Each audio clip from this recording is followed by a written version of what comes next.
আসসালামু আলাইকুম। আপনারা সবাই কেমন আছেন? তো আজকে সকালবেলায় চলে আসলাম। মানে ৯টা ৯:৩০ বেজে গেছে। আর কালকে আমার মুরগিতে ডিম পাড়ছে। ১ম ডিমটা পেড়েছে। তো আমার খয়েরি বা সাদার মধ্যে যে মুরগিটা, ওই মুরগিটা ডিম পাড়ছে। তো যেহেতু ওরা ডিম পাড়া শুরু করে দিয়েছে, তো ওদের খাদ্যটা অন্যরকম করে দিতে হবে। এতদিন যাই অবহেলায় পালছি, মানে একবেলা দিতাম, তো সারাদিন বাইরে থাকতো। তারপর সন্ধ্যার সময় একবেলা দিতাম। তো এখন আর তা করলে হবে না। কারণ ডিম পাড়া মুরগির খাদ্যর তালিকাটা একটু নজর দিতে হয় বলা চলে। কারণ ওরা তখন ডিম পাড়ে, আর ওই সময় যদি ওদের খাদ্যটা বা খাবারটা কম দেওয়া হয়, তাহলে কিন্তু ওদের ডিম পাড়ার বাধা হতে পারে। যেমন ১ দিন পর, পর ২ দিন পর, পর এমনকি ছোট, ছোট ডিম পাড়বে। এমনকি অল্প কয়েকটা ডিম পাড়ার পরে আর ডিম পারবে না। তো ওই সময় যদি আমরা খাদ্যটা বেশি পরিমাণ দেই এবং পুষ্টিদায়ক খাবার দেই, তাহলে ওরা ডিম নিয়ম করে পারবে এবং বেশি, বেশি ডিম দিবে এবং বড় সাইজের ডিম দিবে। তো আমার খয়েরি রঙের মুরগিটা ২য় বার ডিম পারলো এবার নিয়ে। তো এবারের ডিমটা অনেকটা বড় হয়েছে। তো আজকে আবার ডিম পারবে সম্ভবত। তো ওদেরকে আমি ১ম এ এই যে গম, ভুসি এগুলা দিলাম। তো দেওয়ার পরে দেখেন লাল বানুর বাচ্চাটা কি হয়েছে, কালকে লাল বানু বের হয়ে গেছিল। তো বের হওয়ার পরে ওর একটা বাচ্চা ছিল সাথে, সাথে হাঁটতাছিল। পরে আমি বাসায় আনার চেষ্টা করতেছিলাম। হঠাৎ আমার সামনে থেকে একটা বিড়ালে কামড় দিয়ে নিয়ে গেল, চলে গেল। তো এক হিসাবে ভালোই হয়েছে, কারণ লাল বানর একটা বাচ্চা নিয়ে সারাক্ষণ বসে থাকতো। এখন বাচ্চাটা যাওয়ার পরে এখন ডিমে তাড়াতাড়ি চলে আসবে, ডিম পাড়বে আবার নতুন করে। তো দেখেন আমাদের রাজা বাবু কিন্তু লাল বানর পিছ ছাড়তেছে না, বারবার লাল বানর কাছে যাচ্ছে। তো দেখি লাল বানর সাথে ক্রসিং হয় কিনা।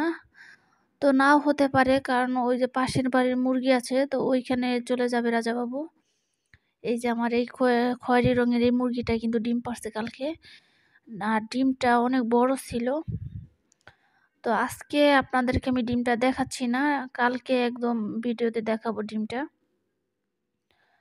এই যে দেখেন আমাদের খাবার দেওয়া হয়ে গেছে, কিন্তু কিছু খাবার নিচে পড়েছিল, গম, ধান এগুলো, ওগুলো আবার ওরা খাচ্ছে।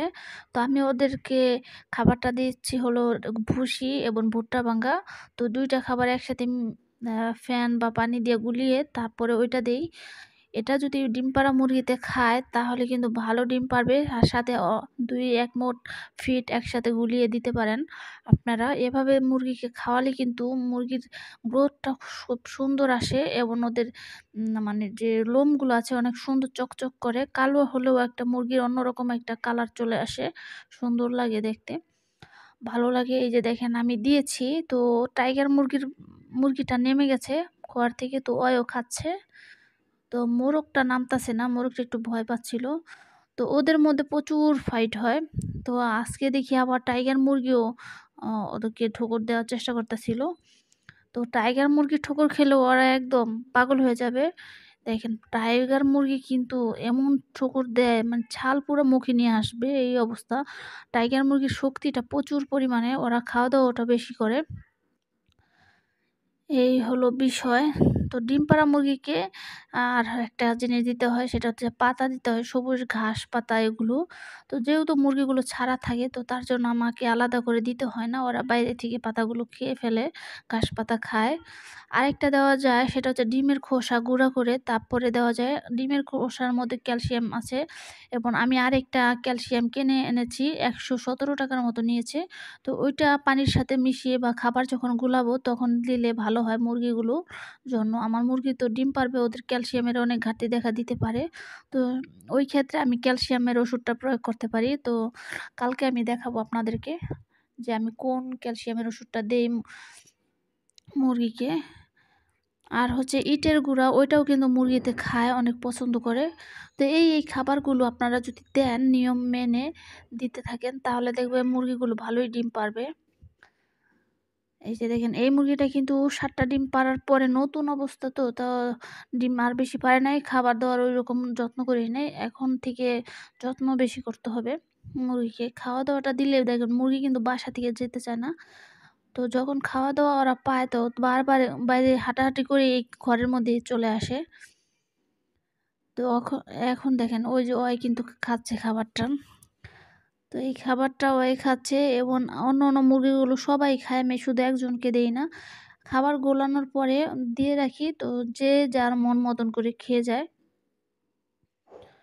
এই যে সুন্দরীর ওজনটা হবে সম্ভবত আমার কাছে ৭০০ গ্রাম ৮০০ গ্রামের মতন হবে।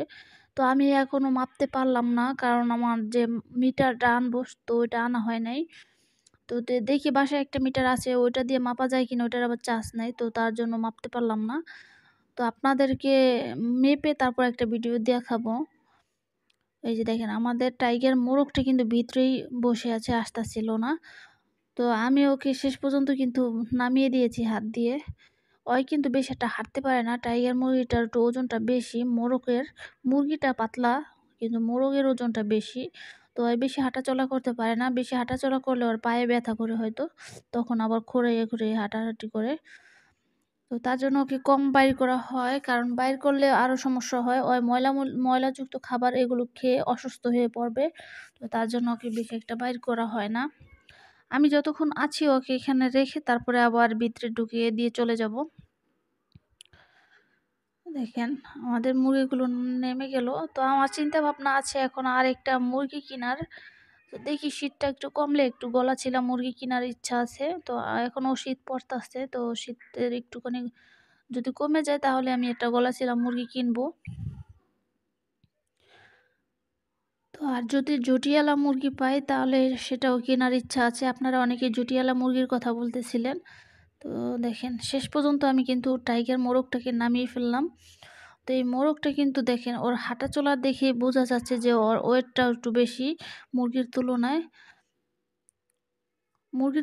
বেশি হবে। এর আগে আমি একটা মোরগ মেপেছিলাম, তো ওর ওজন এসেছিল ১ কেজি ২০০ গ্রাম। তো এই মুরগিটা হয়তো ১ কেজি ৫০০ গ্রাম বা ৬০০-৭০০ গ্রাম হবে, ১ কেজি ৭০০-৮০০ গ্রাম হতে পারে। তো দেখি মাপার পরে বোঝা যাবে। তো দেখেন ওরাও কিন্তু ইটের গুঁড়া খায়, তো আমার এই মুরগিগুলো ইটের গুঁড়া খায়, তারপরে পাতা পুতা অনেক কিছুই খায়। আর দেশি মুরগি বিশেষ করে কলা পাতাটা বেশি পছন্দ করে। তো এখানে যে কলা গাছের পাতা আছে সব দেশি মুরগি খেয়ে শেষ করেছে। আর হচ্ছে আমার টাইগার মুরগিগুলো কিন্তু সামনে আরও অনেক দিন পর ডিমে আসবে, তো ওদের মানে খাওয়া দাওয়ার প্রতি একটু খেয়াল রাখতে হবে। ওদেরকেও খাবারটা দিতে হবে, সাথে সাথে ঘাস পাতা দিতে হবে। আর যেহেতু ওরা বাইরে যায় না, তো তার জন্য ওদেরকে ঘাস পাতাটা এনে দিতে হবে। এই হচ্ছে। আর আপনারা যারা ব্যালকনিতে বা শখ করে অল্প একটু খাঁচার মধ্যে ছোট্ট জায়গার মধ্যে মুরগি পালেন, তো তাদেরকে চেষ্টা করবেন যে এই যে হেঁচি শাক, কলমি শাক যেগুলো আছে মানে বাসায় রান্না করার জন্য ওই শাক পাতাটা দিবেন, তাহলেও হয়। এবং আমি কিন্তু আমার ডিম পাড়া মুরগিকে এবং ডিম পাড়া কোয়েল পাখিকে ডিমের খোসাটা বেটে তারপরে ওইটা দেই। তো আজকের ভিডিও ছিল এই পর্যন্তই। আপনারা সবাই ভালো থাকবেন, সুস্থ থাকবেন। আসসালামু আলাইকুম।